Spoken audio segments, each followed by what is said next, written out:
今日我哋要講嘅議題就係乳糖嚇，咁我相信好多朋友咧都聽過乳糖不耐症嚇呢個疾病係嘛嚇，咁關於乳糖不耐症咧都有兩個迷思喎。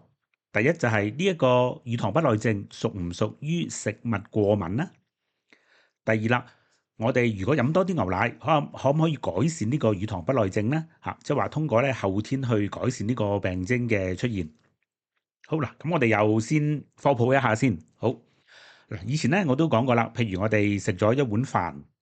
咁入邊就有好多澱粉質係嘛嚇，咁澱粉質咧屬於咧比較大嘅碳水化合物分子，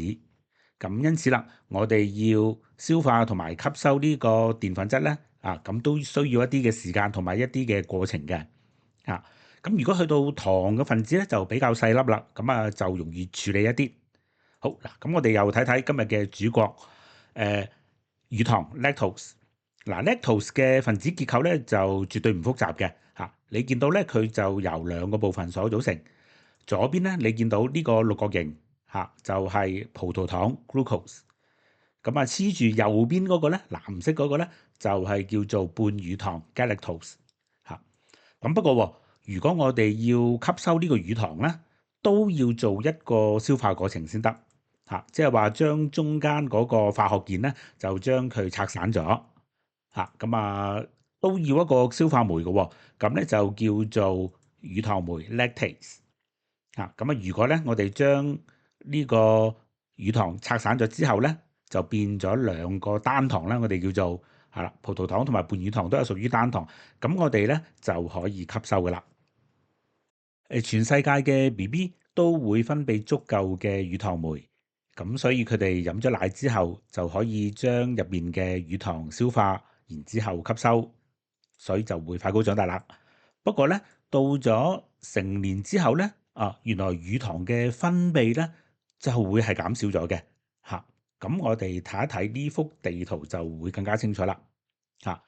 嗱，呢幅地圖咧就顯示咗咧喺唔同地方嘅原住民啦嚇，佢哋乳糖消化嘅能力嚇。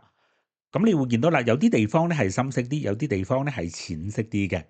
嗱，深色嘅地方，譬如啦，好似英國咁樣樣，咁我哋會發覺啦，原來英國嘅成年人佢哋消化乳糖嘅能力咧，去到90至100%嘅喎，即係都好犀利嘅嚇。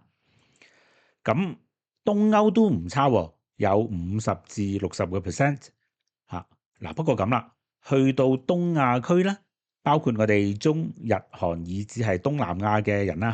嚇，咁原來成年人消化乳糖嘅能力只係得10至到20%咁換句話嚟講咧，白種人有足夠嘅消化酶啦，咁所以可以將乳糖消化，咁 OK 冇問題嘅，飲多啲奶都得嘅。至於我哋黃種人咧，成年之後就分泌好少嘅乳糖酶，所以咧飲完奶之後咧，可能會身體唔係幾舒服啦，因為嗰啲乳糖消化唔到。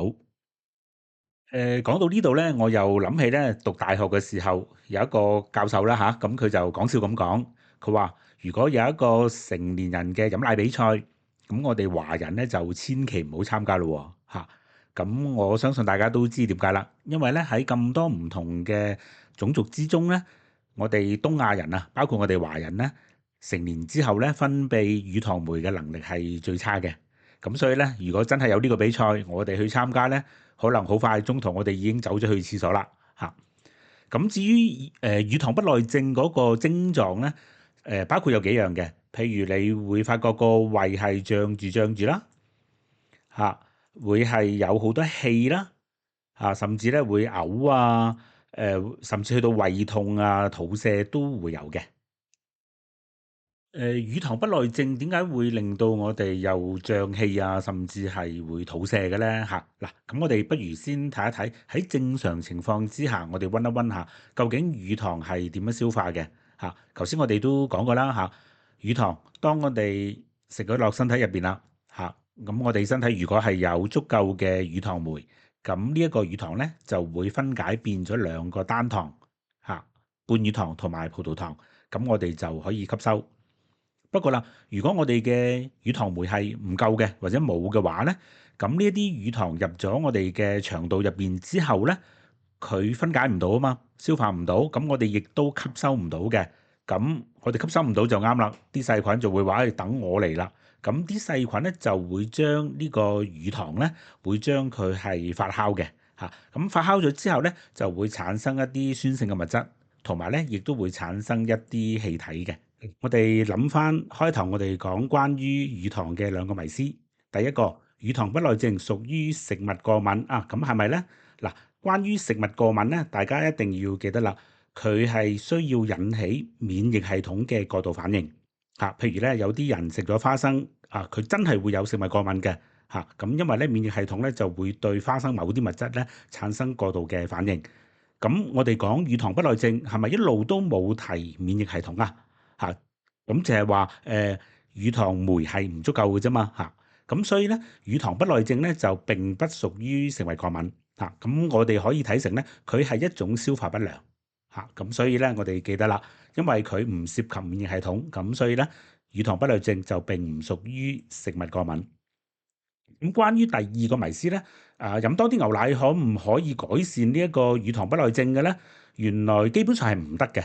嚇，因為咧製造乳糖酶咧係同遺傳基因有關，亦即係話咧受我哋本身嗰個種族咧係有最大嘅關係嘅嚇。咁其實解決方法都冇咩特別好嘅方法，就係啦，我哋咧減少攝入乳糖嚇，譬如我哋飲少啲奶啦嚇。咁奶係有好多營養嘅，咁所以咧。譬如對我哋華人嚟講，最好嘅方法咧就係、譬如食乳酪或者食芝士呢一啲嚇，咁我哋可以吸收奶嘅營養啦。咁因為發酵咗嘅芝士同埋乳酪咧，咁入邊嘅乳糖咧得翻好少好少嘅啫嚇，就唔會引起一啲乳糖不耐嘅問題嘅嚇。咁當然啦，亦都可以用一啲豆奶去取代啦嚇。咁因為豆奶咁當然唔會有乳糖呢樣嘢嘅嚇。